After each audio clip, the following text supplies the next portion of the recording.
Bob, what do you see tonight?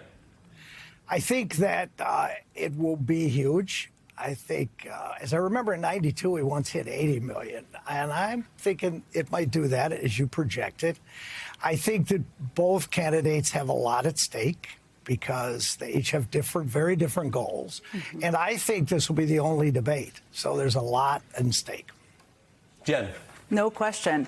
I think if you're the Harris team, you have a huge opportunity because 28% of people, according to that New York Times poll, need to know more about you. So if you're her, you're thinking about that. What do they need to know more about you? Do they need to know the contrast with Trump? Do they need to know your plans?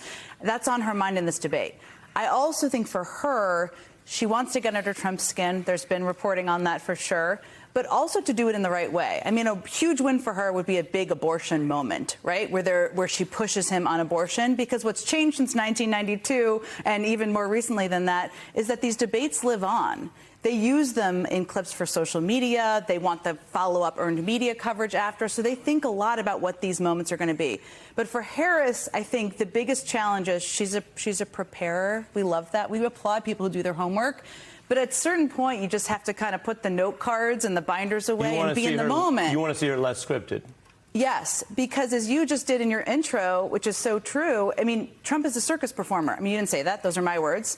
And you need to, with a circus performer, it's very different from, say, being in a Judiciary Committee hearing where you're in control of the questions you're asking and what you're pushing these people on. You have to be agile and therefore let go of the briefing materials. She's smart. She knows them. You got to be in the moment, which she has every capability of doing, but that will be key, I think, in terms of her performance. Yeah, both of you mentioning whether or not she can affect Trump, who famously dominates these televised scenarios. Bob, they put out an ad which may or may not be a clue, because you could cut an ad and have a different message on the debate stage, citing Obama messing with Trump. Take a look.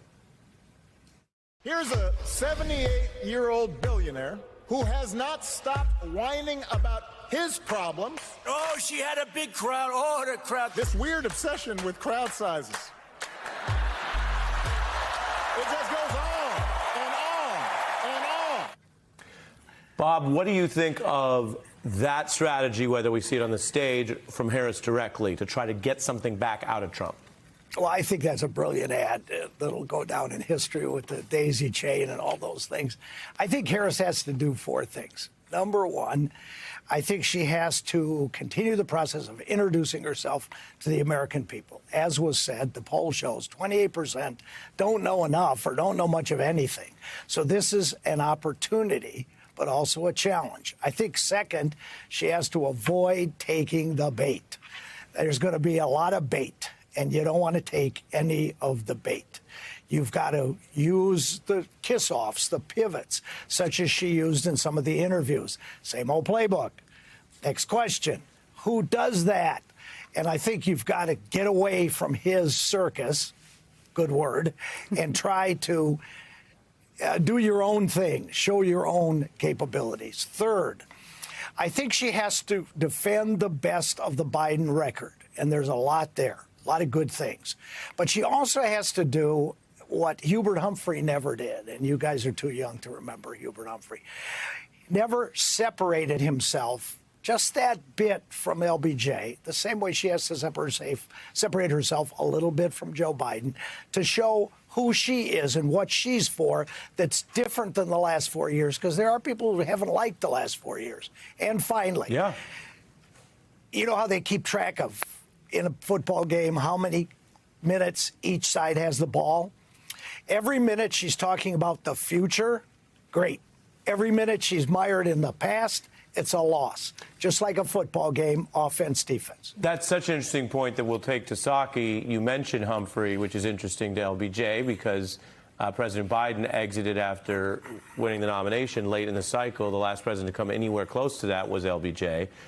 Hubert Humphrey, not known for the same level of joy that Kamala Harris has been evincing. I don't know if I passed Bob's history test, but those are some parallels, Jen. And Bob's point goes to these viewers. By definition, if you say, oh, 5-10 million people usually follow the news, and you're getting 10 times that, right? Right. Those people, by definition, aren't following it every day. Right.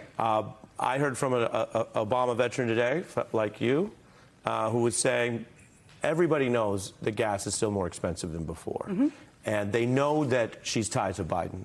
And you've left that post. You have that history. You're now independent here at MSNBC. But there are a lot of people who still look at the Biden-Harris thing and tie it to the uncertainty and economic malaise, and they're not that happy. How does she speak to them? This is about them, not about Donald Trump, even given all of his sins and now conviction. Yeah, well, first of all, she's gracefully done this to date, but it has not been on a debate stage. So to echo both of you, this is a lot harder to do that in terms of still hugging President Biden, who she was partners with, but she hasn't really posed some big differences quite yet. And in that same New York Times poll, 60% of people want to change. So that's a reality that's certainly on her mind. I think the key thing, I'm going to continue a version of the football analogy here, or just try for Bob Barnett out there.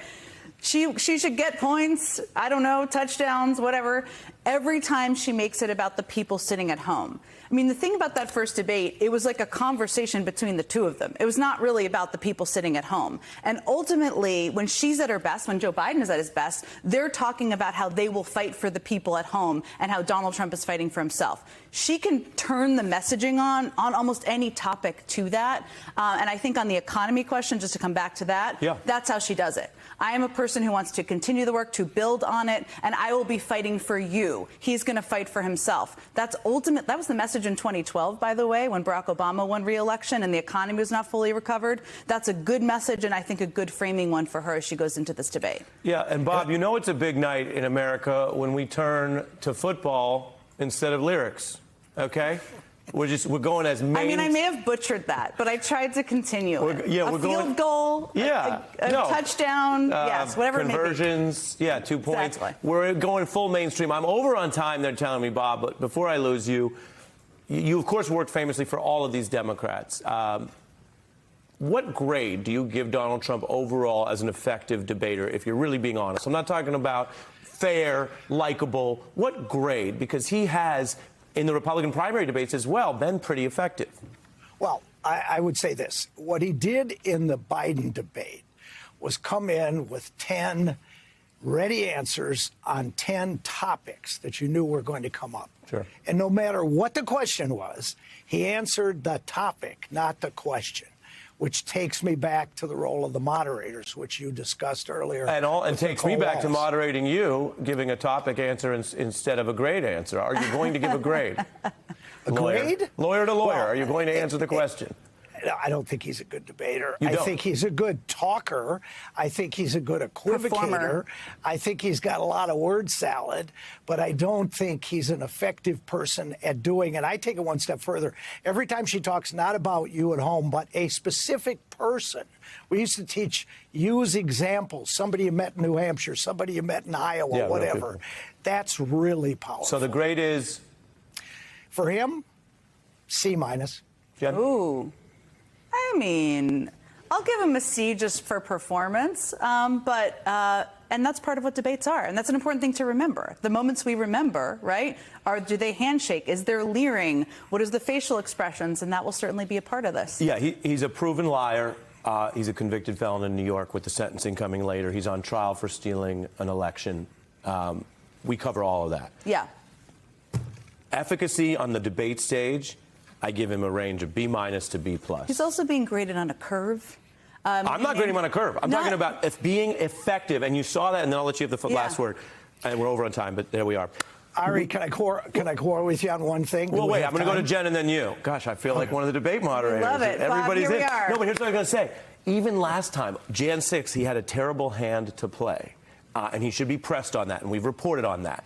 And he turned the Jan 6 answer somewhat effectively, depending on the knowledge base of the listener, into saying, here's what was wrong with the economy and these other things, and hand it off. And it was this whole diversion, and it would take a strong rebuttal or a moderator to clean it up. And that's what I mean by effective. I don't mean honest. Go ahead. Yes, I agree. Not honest, very dishonest, not tied down by facts, not tied down by details of policy issues. So what I mean is, if he can, what I mean by grading on a curve, in terms of not by you, but in advance of this debate, is if he does not call her a nasty woman and does not shout at her and sounds marginally comprehensive or marginally not confused, then there will be people who say he wins, right? And I think that's what she's coming up against, and that's a challenge. Over on time. Final word, Bob. One final thing. James Carville, one of my gurus, used to say this whole election is about 20,000 people in each of 7 states. And that's the audience for this debate. And I hope that Vice President Harris keeps that in mind. It's not about the MAGA people. It's not about the committed liberals. It's about those 20,000 people in 7 states. Those are the people she has to talk to tonight.